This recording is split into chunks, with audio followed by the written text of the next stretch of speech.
Hello again, Earth Signs, Taurus, Virgo, Capricorn. Ito yung mga dapat ninyong malaman sa ngayon. Maraming salamat sa inyong support. Mga laging sumusubaybay. At kung bago po kayo, don't forget to subscribe, like, or follow. Personal reading services, mag-PM kayo sa aking official Facebook page.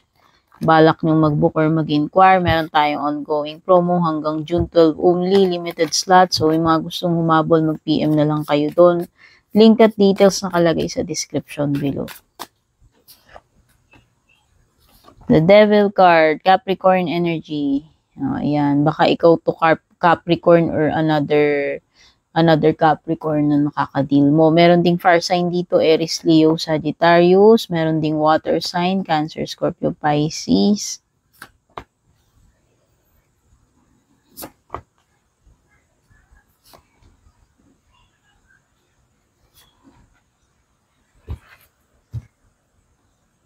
Nakikita ko dito, Taurus, Virgo, Capricorn, parang you are involved in a toxic situation or toxic relationship. Yan.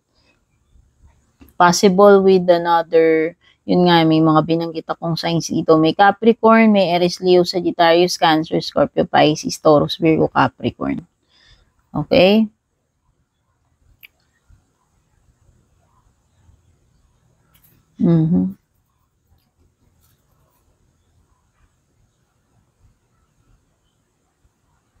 At nakikita ko parang third party situation ito. Oo. Baka na-involve ka sa isang third party situation. Kung nangyayari na yan ngayon or kung hindi pa, baka mai-involve ka pa lang, mangyayari pa lang. Okay? Malalagay ka dito sa isang toxic relationship, partnership. Kung hindi man ito romantic sa trabaho or kung saan man anumang klaseng connection ito. Hindi there is something here na hindi nagja-jive pagdating dito. Parang walang teamwork kung trabaho yan, walang tulungan. Or pwedeng nire-reject yung mga ideas mo rito. Parang hindi ka nila gustong kasama, hindi nila type yung ideas mo, or kinikriticize nila, or binabash, or nilalait, parang ganun. Pero if this is a romantic relationship, masasabi ko na toxic din siya. Possible nga na third party. Itong tatlo kayo dito. Okay?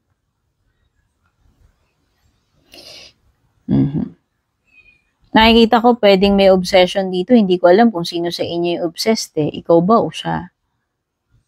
Pero parang hindi, alam mo yun, parang hindi ka naman binibigyan ng pagpapahalaga nitong person na to. Baka naman one-sided ito, baka ikaw lang yung na-obsess dito. And nakala mo is special ka sa kanya, pero yung pala, ikaw lang pala yung nakakaramdam ng ganun. Wala. Kung ang tinatanong mo dito is stability, wala akong nakikita. Pwedeng this person is wala siyang matinong intention sa iyo. Walang magandang pupuntahan itong connection mo with this person. Nakikita ko hindi stable na partner ito, hindi siya responsible, wala siyang matinong intention sa iyo. No, kumbaga ano ba tawag dito? Unreliable, sabihin na natin. Unreliable itong person na to. Kung trabaho ito, this is not a stable job. This is also not a stable income, source ng income. Kaya mas maganda na mag-explore ka ng ibang opportunities mo. Possible na hindi magtagal yung contract mo dito or yung partnership mo dito kung ito ay business partnership or trabaho.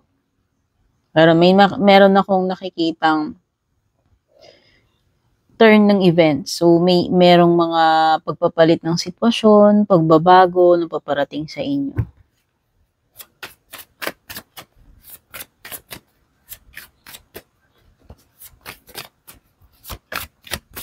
Nakikita ko dito, pwedeng you are experiencing pain or sorrow. Pwedeng yung iba magkakaroon ng breakup dito kasi may Three of Swords, no? Once you learn na binibetray ka, kasi pwedeng betrayal to or third party. No? Pwedeng madiscover mo yan and yan yung magbibigay sa inyo ng matinding masakit, no? Masakit na masakit. Kumbaga, masaklap yung mararanasan mo dito, masakit. Pwedeng maraming tears. Pwedeng malaman mo na niloloko ka or binibetray ka. Kasi nga possible na may third party. Okay. The Empress. Walang growth, walang stability. Yun yung nafe-feel ko rito sa dalawang cards na to. Kaya kung career to, negosyo, yun na yun. Palatandaan mo na yan.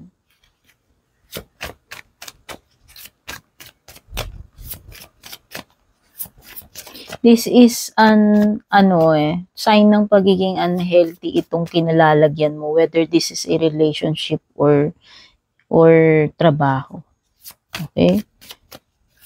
Wala akong nakikitang growth, wala akong nakikitang stability.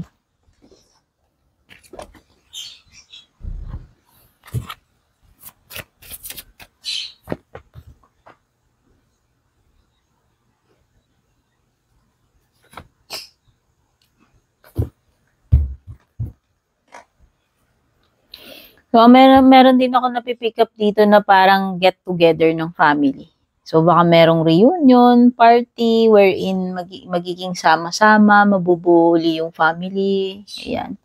Ayan, no, meron kayong mga parang ipinagse-celebrate dito with your family members. Baka merong some kind of special occasion or achievement. No, like graduation, birthdays, anniversaries, kasal, binyag, parang mga ganun. No, nakikita ko dito kompleto yung family, yung mga anak, yung mga magulang, magiging magkakasama, no? And nagsasaya, nag-enjoy, parang nagsasama-sama, nagbabanding, parang ganung energy. Merong abandonment, meron kang Eight of Cups, so hindi ko alam kung sino ito. Ikaw ba ito? Are you abandoning something? Ready ka na ba na maghanap ng ibang opportunity kung saan ka mas mabibigyan ng growth or fulfillment? Ayan. Kasi meron dito energy ng pagtalikod, pag-alis. Okay? Abandonment, pwedeng ganun.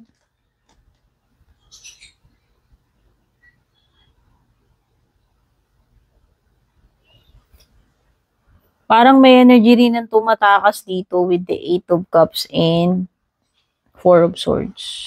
Kasi itong Four of Swords is a tendency na parang instead na harapin yung dapat harapin is parang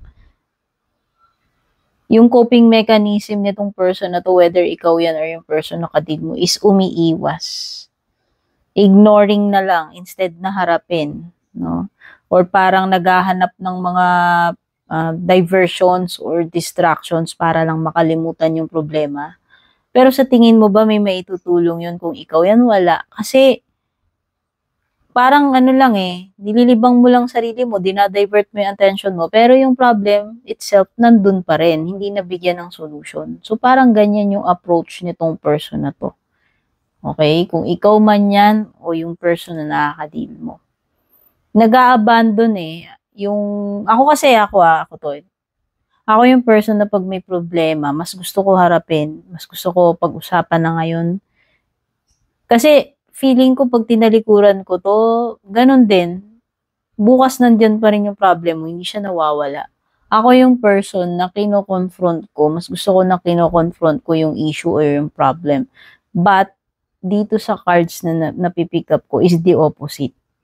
Okay? So, kung sino man yung person na yan, whether ikaw yan or yung person na nakakadeal mo, instead na harapin na lang yung mga dapat harapin dito, deal with it, hindi. Escapist attitude yung meron siya. Or ikaw, kung ikaw yung gumagawa niyan. No? So, wala ko idea. Bahala na po kayong mag-connect since this is just a collective reading. So, pwedeng energy mo yan or energy ng person na nakaka-deal mo. Okay? So, yan yung mga energies na na-pick up ko for you, Earth signs, Taurus, Virgo, Capricorn. I hope na gustuhan nyo. Don't forget to like and share this reading. Take care and kita-kits sa ating next reading. Babush!